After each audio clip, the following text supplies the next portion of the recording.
Assalamualaikum warahmatullahi wabarakatuh. Selamat berjumpa dalam acara Umat Bertanya, Ustadz Yun Menjawab. Assalamualaikum Ustadz. Waalaikumsalam warahmatullahi wabarakatuh. Ini ada pertanyaan dari Mas Wijat di Yogyakarta Ustadz. Pertanyaannya, bagaimana hukum berpacaran Islami? Dan ada tidak istilah berpacaran Islami di dalam agama Islam? Monggo Ustadz. Baik, kita harus buat definisi dulu apa yang dimaksud dengan pacaran. Ya, kalau pacaran itu artinya nonton dua-duaan, ke pantai berdua, nah itu tidak boleh. Itu namanya khalwah. Jadi dalam Islam itu tidak boleh laki dan perempuan, bukan suami istri, dan bukan pula mahram itu tidak boleh berdua-duaan, tidak boleh khalwah. Kata Nabi, kalau dia berdua-duaan, nanti yang ketiganya setan. Nah, jadi kalau berdua nih gimana Ustaz? Bisa. Ya, ini kan laki-laki perempuan. Laki-laki perempuan. Jadi kalau laki-laki perempuan, bukan suami istri, bukan pula mahramnya, itu kalau berduaan khawatir digoda oleh setan. Jadi kalau pacaran dalam arti khalwat tidak boleh. Nah, kalau pacaran dalam arti berkenalan, ta'aruf, nah itu boleh, tapi tetap tidak boleh berdua-duaan. Jadi sekarang ini orang ditanya, kamu pacaran tujuannya apa? Untuk biar kita kenal. Kalau kenal, tahu kepribadiannya, kan menikahnya enak. Itu namanya pacaran dalam rangka survei atau penelitian. Nah, kalau meneliti, Anda pakai metode apa menelitinya? Nah, pakai metode kuesioner, apa wawancara, atau observasi. Nah, kan ada penelitian kualitatif, kuantitatif. Jadi kalau tujuannya meneliti, harus jelas metodenya. Masa ada orang meneliti sejak semester pertama sampai semester 7 tidak selesai? Apa diteliti? Kalau memang pacaran itu tujuannya meneliti wajahnya, sekali lihat udah bisa tahu. Kalau tentang kemampuan intelektualnya, kalau dia mahasiswa, tanya aja IP-nya berapa. Nah, mungkin kepribadiannya. Jadi kalau tujuannya survei, meneliti, itu tidak perlu lama-lama. Bisa melalui ta'aruf. Nah, umumnya orang pacaran itu sebenarnya tujuannya untuk bersenang-senang. Jadi bersenang-senang, bukan untuk survei, bukan untuk mencari kecocokan. Karena terlalu lama. Masa sih 3 tahun pacaran belum ada keputusan?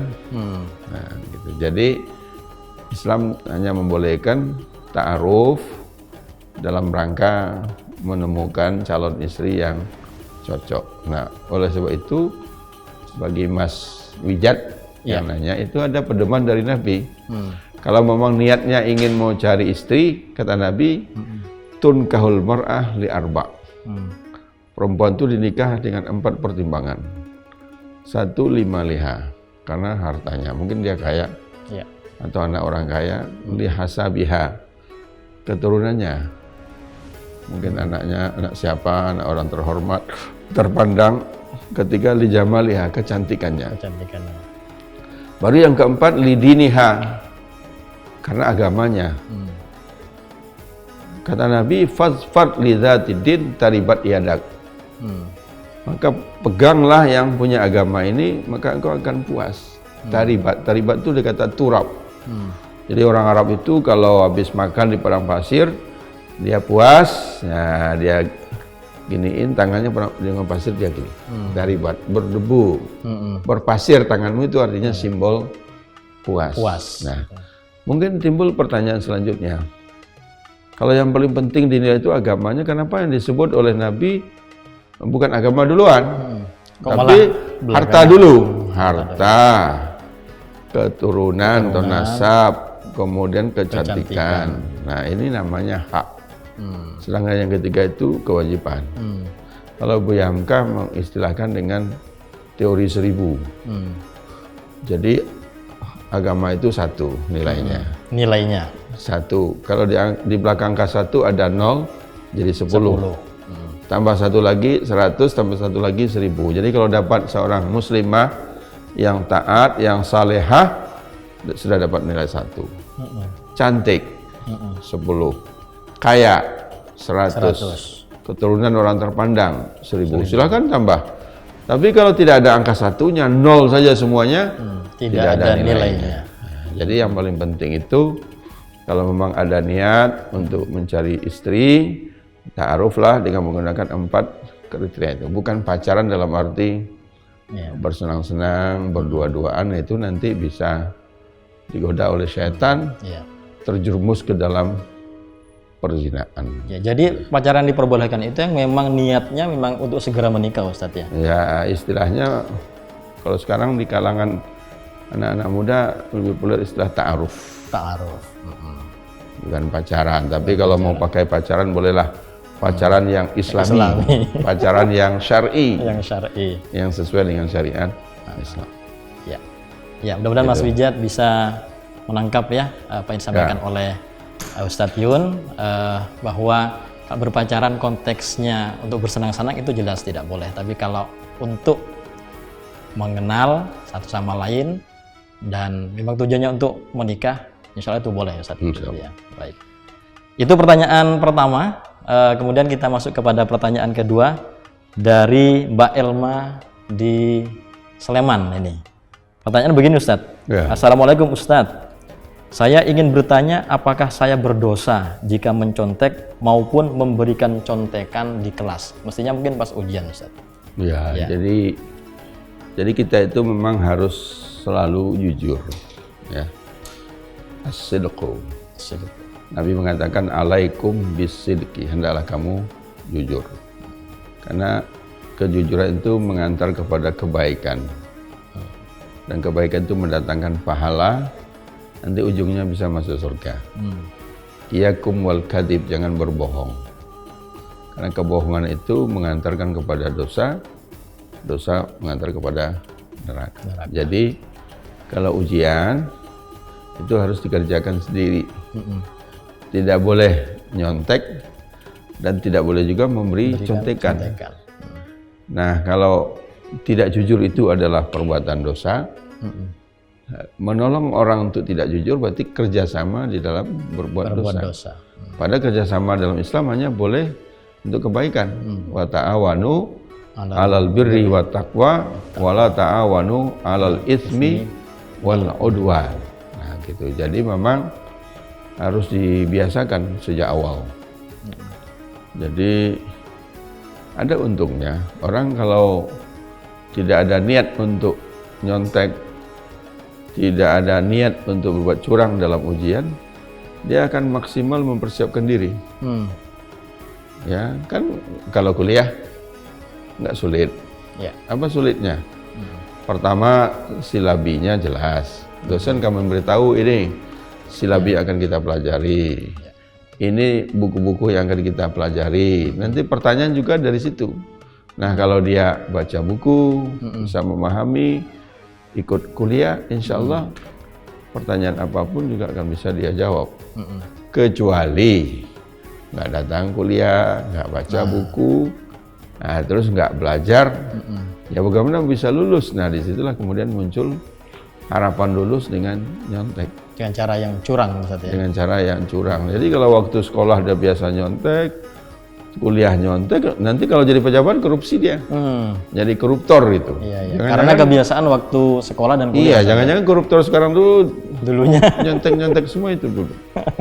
Tapi kalau kita sudah mendisiplinkan diri, saya berjanji, bertekad, kalau ujian, baik anak sekolah maupun mahasiswa, saya akan kerjakan sendiri. Bismillah.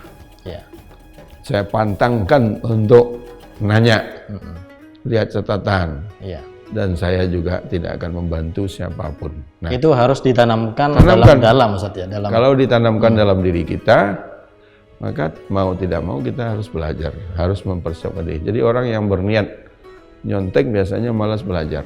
Tapi kalau orang yang bertekad tidak akan nyontek, jujur, dia dapat untuk semangat untuk belajar. Ya, kadang-kadang kita tergoda ya. Kalau kita jadi mahasiswa begitu di dalam kelas, mungkin pengawasnya tidak terlalu ketat mengawasi, wah teman-temannya pada nyontek Ustaz. Kalau saya nggak nyontek rugi nih, nanti dapat nilai jelek Jadi sendiri. Ya. bagi seorang muslim itu kan ada muraqabatullah. Keyakinan bahwa Allah Maha melihat, Allah Maha mendengar, Allah Maha mengetahui. Kalau ada kesadaran muraqabatullah, tidak ada pengawas pun aman. Tidak masalah. Tetapi kejujuran orang itu harus dibantu juga dengan sistem. Saya masih ingat kalau boleh cerita waktu saya kuliah di Riyadh dulu, itu memang dibuat sedemikian rupa. Jadi diumumkan bahwa ujian semua menjawabnya harus pakai pena yang ada tintanya, nggak boleh ballpoint. Oh gitu. Ya, dan warna tintanya semua harus biru, nggak boleh beda. Nggak boleh pakai tinta hitam atau merah. Terus ketika mau masuk ruangan itu, semua digeledah. Nggak boleh bawa apapun kecuali alat tulis. Kemudian duduknya pisah jarak-jarak. Agak renggang satu, gitu. Sana satu. Terus diawasi. Tidak boleh mencoret-coret. Nggak boleh melihat. Nah, kalau ketahuan, sanksinya. Itu kalau di kampus saya sanksi moral dulu, dipermalukan. Jadi nanti begitu dia turun ke bawah, itu sudah ada pengumuman besar-besar, ditulis.